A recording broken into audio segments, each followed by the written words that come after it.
Hello friends, welcome to my channel study for you. So guys, जैसा कि आज जो आपका एसएससी जीडी का 21 फरवरी के सेकंड शिफ्ट का एग्ज़ाम हो गया दोस्तों, जिसका जो है मैं आपको बिल्कुल 100% एक्यूरेट आंसर के साथ जो है इस वीडियो में बताऊंगा। तो देख लेते हैं कि किस प्रकार के जो है आज आपके 21 फरवरी के सेकंड शिफ्ट के एग्ज़ाम में जो है प्रश्न पूछे गए हैं। उससे पहले एक बात और दोस्तों, कि जिन्होंने भी अगर चैनल को सब्सक्राइब नहीं किया है तो एसएससी जीडी एग्ज़ाम से रिलेटेड पल पल की अपडेट के लिए जो है चैनल को सब्सक्राइब ज़रूर कर दीजिएगा। और बगल में ही आपको एक बेल आइकन यानी घंटे का निशान भी दिख रहा होगा, तो आप उसे भी जो है ज़रूर प्रेस कर दीजिएगा। तो चलिए वीडियो को स्टार्ट करते हैं। तो आपका पहला क्वेश्चन आया था कि फीफा विश्व कप 2022 ये जो है कहाँ पर आयोजित किया गया था। तो देखिए, फीफा विश्व कप 2022 जो है ये आपके दोहा के कतर में आयोजित किया गया था। तो कतर आपका यहाँ पे करेक्ट आंसर होगा। इसके अलावा बात कर ले पहला फीफा विश्व कप ये कब और कहाँ पर आयोजित किया गया था। तो देखिए, पहला जो फीफा विश्व कप है ना, ये आपका वर्ष 1930 में उरुग्वे में आयोजित किया गया था, और जिसका जो विजेता टीम रहा था ना, वो आपका उरुग्वे देश ही रहा था। तो ये पॉइंट भी आपको ध्यान में रखना है। इसके अलावा फीफा विश्व कप 2022 ये जो है कौन सा संस्करण था। तो ये जो आपका 22वां संस्करण था, और 23वां जो संस्करण होगा ना, ये आपका 2026 में आयोजित किया जाएगा। और कहाँ पर आयोजित किया जाएगा। तो देखिए, ये जो आपका 3 देश में संयुक्त रूप से आयोजित किया जाएगा, और वो 3 देश कौन कौन से हैं। तो पहला आपका अमेरिका, सेकंड आपका कनाडा, थर्ड आपका मैक्सिको। ये जो आपका 2026 का जो है फीफा विश्व कप आयोजित किया जाएगा। तो ये फैक्ट भी आपको ध्यान में रखना है। नेक्स्ट क्वेश्चन आपका यहाँ पर था कि फीफा विश्व कप 2022 ये जो है किस देश ने जीता है। तो देखिए, फीफा विश्व कप 2022 जो है ये आपका अर्जेंटीना देश ने जीता है। अर्जेंटीना ने फाइनल में जो है फ्रांस को हराकर जो है फीफा विश्व कप 2022 का खिताब जो है वो जीत लिया है। तो अर्जेंटीना आपका यहाँ पे करेक्ट आंसर होगा। इसके अलावा फीफा विश्व कप 2022 के अगर मुख्य बिंदु की बात कर ले, तो देखिए, फीफा विश्व कप 2022 में गोल्डन बूट का जो अवार्ड है ना, ये आपके फ्रांस के खिलाड़ी कैलियन एम्बापे को जो वो दिया गया था। गोल्डन ग्लव का जो अवार्ड है ना, ये आपके एमिलियानो मार्टिनेज को दिया गया था। गोल्डन बॉल का जो अवार्ड है ये आपके लियोनल मेसी को दिया गया था। और युवा खिलाड़ी का जो अवार्ड है ना, ये आपके एंजो फर्नांडिस को दिया गया था। और फीफा फेयर प्ले अवार्ड ये जो आपको इंग्लैंड देश को जो वो दिया गया था। तो ये फैक्ट भी आपको ध्यान में रखना है। अब देखिए, फीफा की बात आ गई है, तो फीफा से एग्जाम में जो है फीफा का फुल फॉर्म पूछा जाता है। तो देखिए, फीफा का जो फुल फॉर्म होता है ना, ये आपका federation international D football association होता है। और फीफा की स्थापना कब हुई थी। तो देखिए, फीफा की जो स्थापना है ना, ये आपका 21 मई 1904 को हुआ था। और इसका जो हेड क्वार्टर है ये आपका ज्यूरिख स्विट्जरलैंड में स्थित है। तो ये फैक्ट भी आपको ध्यान में रखना है। नेक्स्ट क्वेश्चन आपका यहाँ पर था कि महाराजा रणजीत सिंह स्वर्ण कप ये जो आपका किस खेल से संबंधित है। तो देखिए, महाराजा रणजीत सिंह गोल्ड कप जो है ये आपका हॉकी खेल से संबंधित है। तो हॉकी आपका यहाँ पे करेक्ट आंसर होगा। इसके अलावा हॉकी से संबंधित अन्य ट्रॉफियों की अगर मैं बात कर लूँ, तो देखिए, Bombay gold cup, Sultan Azlan Shah cup, Aga Khan cup, Beighton cup, Dhyanchand trophy, lady Ratan Tata trophy, Nehru trophy, Rangaswamy trophy, Scindia trophy और मास्टर्स चैंपियंस ट्रॉफी, ये सभी जो ट्रॉफियाँ हैं ना, ये आपके हॉकी खेल से संबंधित है। तो ये फैक्ट भी आपको ध्यान में रखना है। नेक्स्ट क्वेश्चन आपका यहाँ पर आता है कि अंकित रैना किस खेल से संबंधित है। तो देखिए, अंकित रैना की बात कर ले तो ये जो आपका टेनिस खेल से संबंधित है। तो टेनिस आपका करेक्ट आंसर होगा। नेक्स्ट क्वेश्चन आपका यहाँ पर आता है कि what is Kolkata called as the city of, यानी कोलकाता को जो है ये किसका शहर जो है वो कहा जाता है। तो देखिए, कोलकाता को जो है ये आपका सिटी ऑफ जॉय के नाम से जाना जाता है, यानी आनंद का शहर जो है वो कहा जाता है। तो सिटी ऑफ जॉय आपका करेक्ट आंसर होगा। इसके अलावा मैं आपको बता दूं कि कोलकाता को जो है ये आपका महलों का शहर के रूप में भी जो है वो जाना जाता है। अब देखिए, शहरों के उपनाम के आ गए हैं, तो हो सकता है कि आगे के शिफ्ट में अगर आपसे पूछ ले कि भारतीय शहर और उनके उपनाम के बारे में, जैसे कि भारत के सिलिकॉन वैली के रूप में ये जो है किस शहर को जाना जाता है। तो देखिए, भारत के सिलिकॉन वैली के रूप में जो है ये आपके कर्नाटक के बेंगलुरु शहर को जाना जाता है। दक्षिण भारत के मैनचेस्टर के रूप में जो है ये किसे जाना जाता है। तो देखिए, दक्षिण भारत के मैनचेस्टर के रूप में जो है ये कोयम्बटूर शहर को जो है वो जाना जाता है। अगर यहाँ पर दक्षिण ना देकर सिर्फ भारत का मैनचेस्टर के रूप में जो है ये किस शहर को जाना जाता है, तो ये जो आपका अहमदाबाद शहर को जाना जाता है। तो ये फैक्ट भी आप ध्यान में रखिएगा। इसके अलावा बात कर ले भारत के चाय के शहर के रूप में जो ये किसे जाना जाता है, तो ये जो आपका डिब्रूगढ़ को जो है वो जाना जाता है। मोतियों के शहर के रूप में जो है ये आपके हैदराबाद को जाना जाता है। गुलाबी शहर के नाम से जो है ये जयपुर को जाना जाता है। स्टील सिटी ऑफ के नाम से जो है ये जमशेदपुर को जाना जाता है। अरब सागर की रानी के रूप में जो है ये आपके कोची शहर को जाना जाता है। नवाबों का शहर के रूप में जो है ये आपके लखनऊ शहर को जाना जाता है। इसके अलावा दक्कन की रानी के रूप में जो है ये पुणे शहर को जाना जाता है। पहाड़ों की रानी के रूप में जो है ये मसूरी को जाना जाता है। और लीची की भूमि के रूप में जो है ये मुजफ्फरपुर शहर को जाना जाता है। तो ये सारे फैक्ट जो आपको ध्यान में रखना है। नेक्स्ट क्वेश्चन आपका यहाँ पर था कि भमाकल्पम शास्त्रीय नृत्य नाटिका किस भारतीय शास्त्रीय नृत्य शैली से संबंधित है। तो देखिए भमाकल्पम की बात कर ले तो ये जो आपका एक प्रसिद्ध नृत्य नाटिका है जो कि आपका कुचिपुड़ी नृत्य शैली से संबंधित है। तो कुचिपुड़ी आपका यहाँ पे करेक्ट आंसर होगा। इसके अलावा बात कर ले कुचिपुड़ी ये जो है किस राज्य का शास्त्रीय नृत्य है। तो देखिए ये जो आपका कुचिपुड़ी नृत्य है ना ये आपका आंध्र प्रदेश राज्य का जो है एक शास्त्रीय नृत्य है। और कुचिपुड़ी नृत्य के अगर प्रमुख कलाकारों की बात कर लें तो देखिए इसमें आपके लक्ष्मी नारायण शास्त्री आ जाती हैं, स्वप्न सुंदरी, राजा और राधा रेड्डी, यामिनी कृष्णमूर्ति, यामिनी रेड्डी और कौशल्या रेड्डी, इन सभी का जो संबंध है ना ये आपके कुचिपुड़ी नृत्य से है। तो ये फैक्ट भी आप ध्यान में रखिएगा। नेक्स्ट क्वेश्चन आपका यहाँ पर था कि राज्यसभा में सदस्यों की अधिकतम संख्या जो है ये कितनी होती है। तो देखिए राज्यसभा की बात कर ले तो ये जो आपके अनुच्छेद 80 के तहत आते हैं। और राज्यसभा जो है एक आपका स्थायी सदन है जिसका विघटन जो है वो नहीं किया जाता है। यानी इस राज्यसभा में जो अधिकतम सदस्यों की जो संख्या होती है ना वो 250 होता है, जिसमें 12 जो सदस्य होते हैं ना ये आपके राष्ट्रपति के द्वारा जो वो मनोनीत किए जाते हैं। और 238 जो सदस्य होते हैं ना ये आपके राज्य और 2 केंद्र शासित प्रदेश के प्रतिनिधि जो है वो चुने जाते हैं। तो ये फैक्ट भी आपको ध्यान में रखना है। तो 250 आपका करेक्ट आंसर होगा। और अगर बात कर ले वर्तमान में राज्यसभा में कुल सदस्यों की संख्या कितनी है। तो देखिए वर्तमान में राज्यसभा में कुल सदस्यों की जो संख्या है ना वो आपका 245 है, जो कि आपके जो इनके जो सदस्य होते हैं ना वो आपके हर दूसरे वर्ष जो है 1/3 सदस्य जो वो आपके सेवानिवृत्त जो वो होते रहते हैं। इसके अलावा बात कर ले एग्जाम में पूछा जाता है कि राज्यसभा के पदेन सभापति कौन होते हैं। तो भारत के उपराष्ट्रपति जो होते हैं ये राज्यसभा के पदेन सभापति होते हैं। तो ये पॉइंट भी आप ध्यान में रखिएगा। इसके अलावा मैं आपको बता दूं कि राज्यसभा को जो है भारतीय संसद के उच्च सदन के रूप में भी जो वो जाना जाता है। और निचला सदन के रूप में जो ये किसे जाना जाता है तो ये आपका लोकसभा को जो है वो जाना जाता है। तो ये फैक्ट भी आप ध्यान में रखिएगा। नेक्स्ट क्वेश्चन आपका यहाँ था कि पद्म विभूषण 2023 ये जो है किसे मिला है। तो देखिए 2023 में जो पद्म विभूषण है ना ये आपके 6 व्यक्तियों को जो वो दिया गया है। और वो 6 व्यक्ति कौन कौन से हैं। तो देखिए पहला आपका श्री बालकृष्ण दोषी को जो है मरणोपरांत दिया गया है, जो कि वास्तुकला के क्षेत्र में इन्हें दिया गया है। उसके बाद कला के क्षेत्र में जो है ये आपके जाकिर हुसैन को दिया गया है। सार्वजनिक मामलों के क्षेत्र में जो है ये आपके SM कृष्णा को जो है वो दिया गया है। और मेडिसिन के क्षेत्र में जो है इन्हें मरणोपरांत जो है दिलीप महाल नबीस को जो है वो दिया गया है। इसके अलावा विज्ञान एवं इंजीनियरिंग के क्षेत्र में जो है ये आपके श्रीनिवास वर्धन को दिया गया है। और सार्वजनिक मामलों के क्षेत्र में जो है मुलायम सिंह यादव को जो वो दिया गया था, जो कि मरणोपरांत दिया गया था। तो इनमें से जो भी ऑप्शन में दिया गया होगा वो आपका करेक्ट आंसर होगा। वहीं अगर 2024 की बात कर ले तो देखिए 2024 में 5 व्यक्तियों को जो है पद्म विभूषण से सम्मानित किया गया है। और वो 5 व्यक्ति कौन कौन से हैं। तो देखिए ये जो आपके सुश्री वैजयंती माला को कला के क्षेत्र में जो है पद्म विभूषण दिया गया है। कला के क्षेत्र में जो है कॉनिडेला चिरंजीवी को भी जो है वो दिया गया है। इसके अलावा सार्वजनिक मामले के क्षेत्र में जो है M वेंकैया नायडू को जो है पद्म विभूषण से सम्मानित किया गया है। इसके अलावा सामाजिक के क्षेत्र में मरणोपरांत जो है बिंदेश्वर पाठक को सम्मानित किया गया है।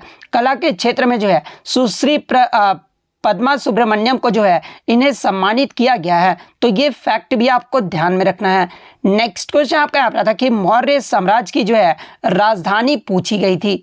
तो देखिए मौर्य साम्राज्य की जो राजधानी था ना ये पाटलिपुत्र था, तो पाटलिपुत्र आपका यहाँ पे करेक्ट आंसर होगा। इसके अलावा मौर्य वंश की स्थापना ये जो है किसके द्वारा किया गया था, तो देखिए चंद्रगुप्त मौर्य के द्वारा जो है मौर्य वंश की स्थापना जो है वो की गई थी। और कब, तो 321 ईसा पूर्व में जो है मौर्य वंश की स्थापना जो है वो किया गया था। और मौर्य वंश के सबसे प्रसिद्ध शासक कौन थे, तो देखिए ये जो आपके सम्राट अशोक थे ना ये मौर्य वंश के जो है सबसे प्रसिद्ध शासक थे। इसके अलावा बात कर ले मौर्य साम्राज्य का समय अवधि जो है ये कब से कब तक रहा था, तो देखिए मौर्य साम्राज्य का जो आपका समय अवधि रहा था ना ये आपके 321 से लेकर जो है 185 ईसा पूर्व तक रहा था। इसके अलावा अन्य शिफ्टों में अगर आपसे पूछा जाए कि जो ये आपका वज्र महाजनपद की राजधानी क्या था, तो देखिए वज्र महाजनपद की जो राजधानी था ना ये आपका वैशाली था। वहीं अगर पांडवों की राजधानी पूछा जाए तो देखिए ये जो आपका पांडवों की राजधानी था ना ये आपका इंद्रप्रस्थ था। वहीं अगर मल्ल गणराज्य की राजधानी पूछा जाए तो देखिए कुशीनगर जो था ये आपका मल्ल गणराज्य की राजधानी था। तो ये पॉइंट भी आप ध्यान में रखिएगा। नेक्स्ट क्वेश्चन आपका यहाँ रहा था कि दूसरी पंचवर्षीय योजना ये जो है किस मॉडल पर आधारित था। देखिए प्रश्न इतना इजी नहीं पूछा गया था, थोड़ा स्टेटमेंट बेस्ड दिया गया था, लेकिन प्रश्न का जो सारांश निकल कर आ रहा था ना वो यही पूछा गया था कि दूसरी जो पंचवर्षीय योजना है ना ये किस मॉडल पर आधारित था, या फिर दूसरी पंचवर्षीय योजना का जो मसौदा है ना ये किसके द्वारा तैयार किया गया था। तो देखिए दूसरी पंचवर्षीय योजना ये जो आपका पीसी महालनोबिस मॉडल पर जो है ये आपका आधारित था, और इसका भी जो मसौदा है ना ये पीसी महालनोबिस ने जो वो तैयार किया था। तो पीसी महालनोबिस आपका यहाँ पे करेक्ट आंसर होगा। इसके अलावा बात कर ले दूसरी पंचवर्षीय योजना का अवधि कब से कब तक रहा था, तो ये आपका 1956 से लेकर 61 तक रहा था। और इस योजना का जो मुख्य उद्देश्य रहा था ना वो आपके बुनियादी और भारी उद्योगों के विकास पर विशेष जोर देने के साथ साथ जो है तेजी से औद्योगिकरण पर था। और इसमें जो आपका लक्ष्य वृद्धि दर रखा गया था वो आपका 4.5% रखा गया था, लेकिन वास्तविक जो विकास दर हुआ था ना वो आपका 4.27% रहा था। यानी ये जो आपका दूसरी पंचवर्षीय योजना रहा था वो आपका असफल रहा था। इसके अलावा मैं आपको बता दूं कि दूसरी पंचवर्षीय योजना में जो है आपके दुर्गापुर, भिलाई और राउरकेला जैसे इस्पात संयंत्रों को जो है यह स्थापित किया गया था। एग्जाम में पूछा जाता है कि दुर्गापुर, भिलाई और राउरकेला इस्पात संयंत्रों को जो है किस देश के सहयोग से स्थापित किया गया था, तो देखिए दुर्गापुर को जो है ये आपके रूस देश के सहयोग से स्थापित किया गया था, भिलाई को जो है ये आपका जर्मनी देश के सहयोग से स्थापित किया गया था, और राउरकेला को जो है ये आपके ब्रिटेन देश के सहयोग से स्थापित किया गया था।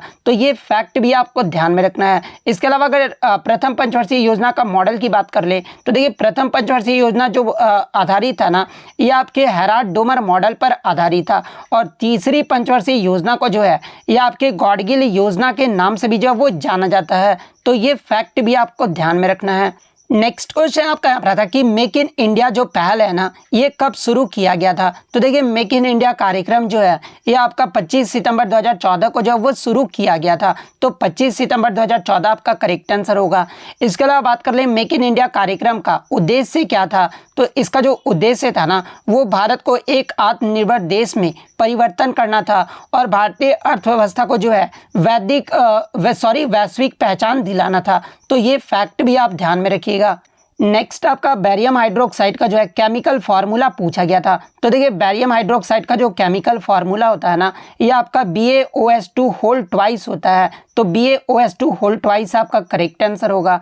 नेक्स्ट क्वेश्चन आपका यहाँ पर आया था कि माघ बिहू का जो है दूसरा नाम पूछा गया था। तो देखिए मैं आपको बता दूं कि देखिए असम में जो है आपके 3 प्रकार के बिहू जो है वो मनाए जाते हैं, जिसमें माघ बिहू का जो अन्य नाम होता है ना उसे भोगाली बिहू के नाम से जो वो जाना जाता है। तो भोगाली बिहू आपका करेक्ट आंसर होगा। इसके अलावा एग्जाम में पूछा जाता है कि इन तीनों आपके जो है बिहू में जो है पूछा जाता है कि कौन महीने में मनाया जाता है। तो देखिए तीनों बिहू के नाम हम लोग सबसे पहले देख लेते हैं। तो देखिए बोहाग बिहू जो है ये आपका मध्य अप्रैल के महीने में जो है मनाया जाता है। यानी अगर हिंदी कैलेंडर की बात करें तो ये जो आपका बैसाख महीने में मनाया जाता है। वहीं अगर माघ बिहू की बात कर ले तो देखिए माघ बिहू जो है ये आपके जनवरी के मध्य महीने में जो है इसे मनाया जाता है। कती बिहू की बात कर ले तो ये जो आपका अक्टूबर के मध्य महीने में जो है इसे मनाया जाता है। अब देखिए तीनों बिहू के अन्य नाम की बात कर ले तो देखिए माघ बिहू को तो ये आपका भोगाली बिहू के नाम से जाना जाता है। वहीं अगर बोहाग बिहू की बात कर ले तो इसे जो आपका रोंगाली बिहू के नाम से जो वो जाना जाता है।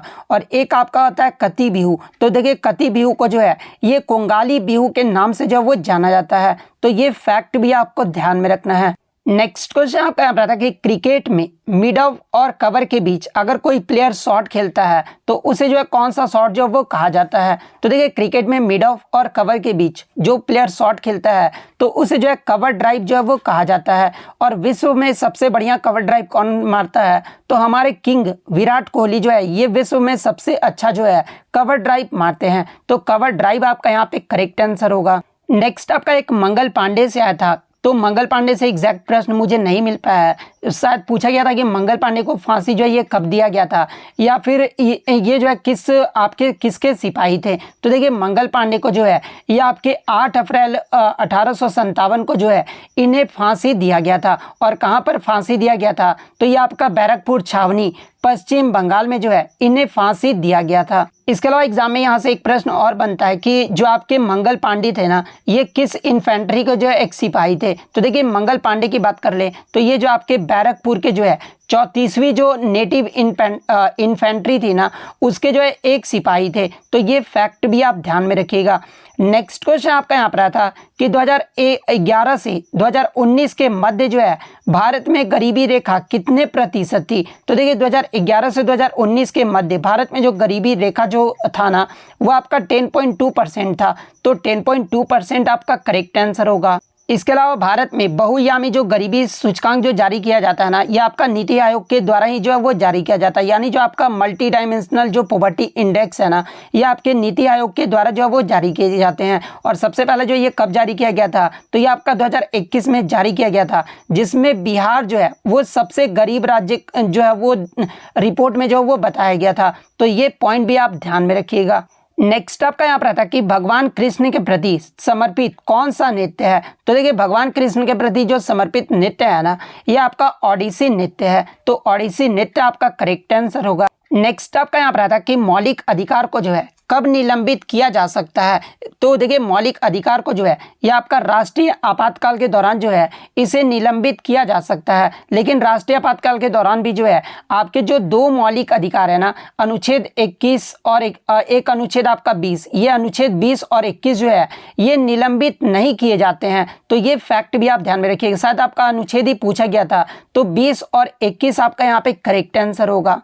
या फिर अगर ये प्रश्न पूछा गया था तो राष्ट्रीय आपातकाल के दौरान आपका करेक्ट आंसर होगा। नेक्स्ट क्वेश्चन अगर हिंदी की बात कर ले तो देखिए उपहास का जो है विलोम शब्द पूछा गया था। तो देखिए उपहास का जो विलोम शब्द होता है ना ये आपका अपहास होता है। तो अपहास आपका करेक्ट आंसर होगा। इसके अलावा विष्णु का जो है पर्यायवाची शब्द पूछा गया था। तो देखिए विष्णु का जो पर्यायवाची शब्द होता है ना ये आपके दामोदर होते हैं, पीताम्बर होता है, जनार्दन, मुकुंद, गोविंद, कमलाकांत, लक्ष्मीपति और उपेंद्र, ये सभी जो है विष्णु के पर्यायवाची शब्द होते हैं। तो इनमें से जो भी ऑप्शन में दिया गया होगा वो आपका करेक्ट आंसर होगा। इसके अलावा जो है आपका अनेकार्थी शब्द से पूछा गया था कि जो चक्र धारण करता है, वाक्य के लिए एक शब्द आपको बताना था। तो देखिए जो चक्र धारण करता है उसे जो है चक्रधर या फिर चक्रधारी जो है वो कहा जाता है। तो चक्रधर आपका करेक्ट आंसर होगा। नेक्स्ट आपका जो है एक वानर का जो है तद्भव शब्द पूछा गया था। तो देखिए वानर का जो तद्भव शब्द होता है ना ये आपका बंदर होता है। तो बंदर आपका यहाँ पे करेक्ट आंसर होगा। इसके अलावा सुख का तद्भव अगर रूप पूछा जाए तो देखिए सुख का जो तद्भव रूप होता है ना ये आपका सुआ होता है। और वार्ता का जो तद्भव शब्द होता है ना ये आपका बात होता है। तो ये फैक्ट भी आपको ध्यान में रखना है। तो इतने प्रश्न जो है आज मुझे बच्चों के द्वारा मिले हैं जो कि 100% रियल और ऑथेंटिक है। तो अगर वीडियो अच्छी लगी हो तो वीडियो को जो है लाइक जरूर कर दीजिएगा। और इसी तरह रियल एनालिसिस पाने के लिए जो है चैनल को सब्सक्राइब जरूर कर दीजिएगा। तो मिलते हैं नेक्स्ट वीडियो में, तब तक thank you, all the best.